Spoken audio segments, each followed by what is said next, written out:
Hello friends, welcome to அல்ட்ராடிபி channel.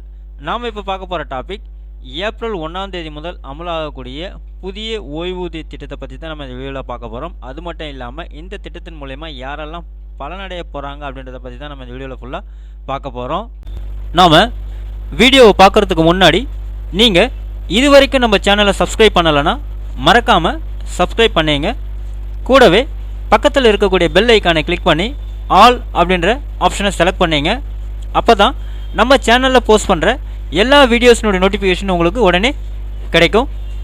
வீடியோவை skip பண்ணாமல் முழுசாக பாருங்கள். வாங்க நம்ம வீடியோவை பார்க்கலாம்.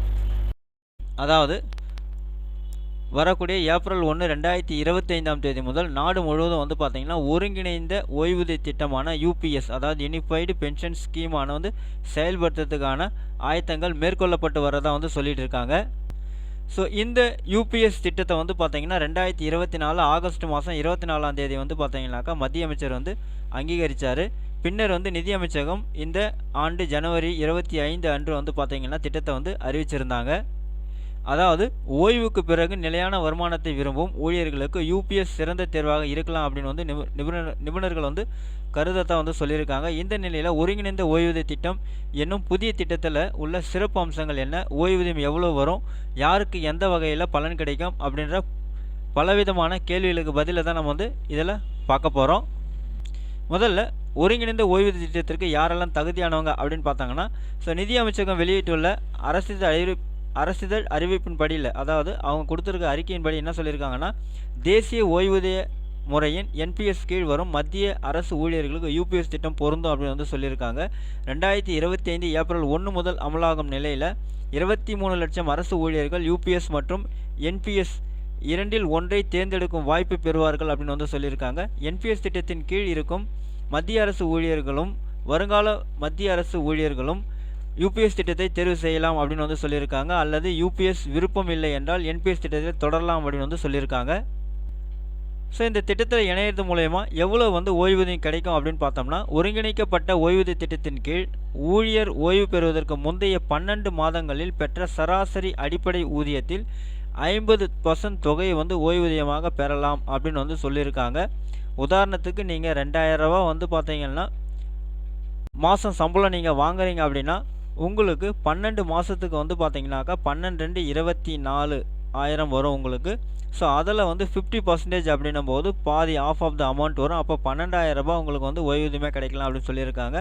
ஆனால் இதற்கு ஊழியர் குறைந்தபட்சம் அப்படின்னு பார்த்தீங்கன்னா 25 ஆண்டுகள் பணிபுரிவது அவசியம் அப்படின்னு சொல்லியிருக்காங்க.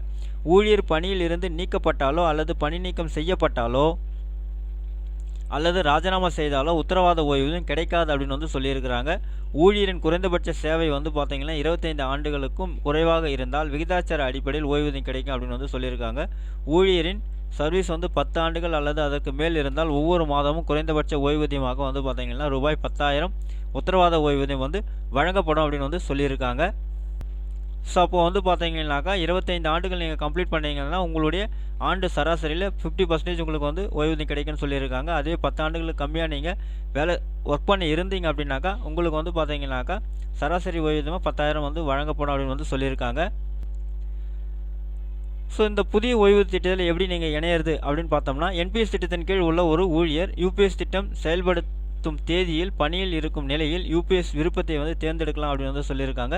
அந்த ஊழியர் நிரந்தர ஓய்வூதிய கணக்கு எண்ணில் உள்ள நிதி யூபிஎஸ் திட்டத்தின் கீழ் உள்ள ஊழியரின் தனிப்பட்ட நிதிக்கு மாற்றப்படும் அப்படின்னு சொல்லியிருக்காங்க. அப்போ நீங்கள் யூபிஎஸ் திட்டத்தில் மாறணும் அப்படின்னா நீங்கள் யூபிஎஸ் அறிவிக்க போகிற தேதியில் நீங்கள் ஒர்க் பண்ணிட்டு இருந்தீங்கன்னா ஆட்டோமேட்டிக்காக நீங்கள் என்பிஎஸ்லேருந்து யூபிஎஸ்க்கு சேஞ்சஸ் பண்ணிக்கலாம். அப்போ என்ன ஆகுனா, என்பிஎஸ்சில் இருக்கக்கூடிய உங்களுடைய கணக்கில் இருந்து அந்த அமௌண்ட் பார்த்தீங்கன்னாக்கா உங்களுடைய யூபிஎஸ் திட்டத்துக்கு மாற்றப்படும் அப்படின்னு சொல்லியிருக்காங்க.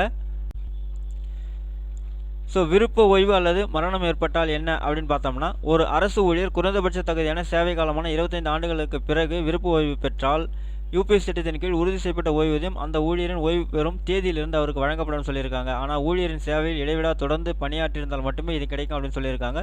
ஓய்வூதியத்துக்கு பிறகு பயனாளி இறந்துவிட்டால் அவர் இறப்பதற்கு முன் பார்த்தீங்கன்னா உடனடியாக அனுமதிக்கப்பட்ட 60% பெனிஃபிட்ஸில் அந்த குடும்ப ஓய்வூதியம் சட்டப்பூர்வமான அவருடைய மனைவிக்கு வழங்கப்படும் அப்படின்னு சொல்லியிருக்காங்க.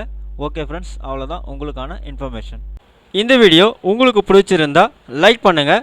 அது மட்டும் இல்லை, இந்த வீடியோவை நிறைய பேருக்கு ஷேர் பண்ணுங்கள், கமெண்ட் பண்ணுங்கள். மறக்காமல் நம்ம சேனலை சப்ஸ்கிரைப் பண்ணுங்க. மீண்டும் ஒரு நல்ல வீடியோவில் சந்திப்போம். நன்றி, வணக்கம்.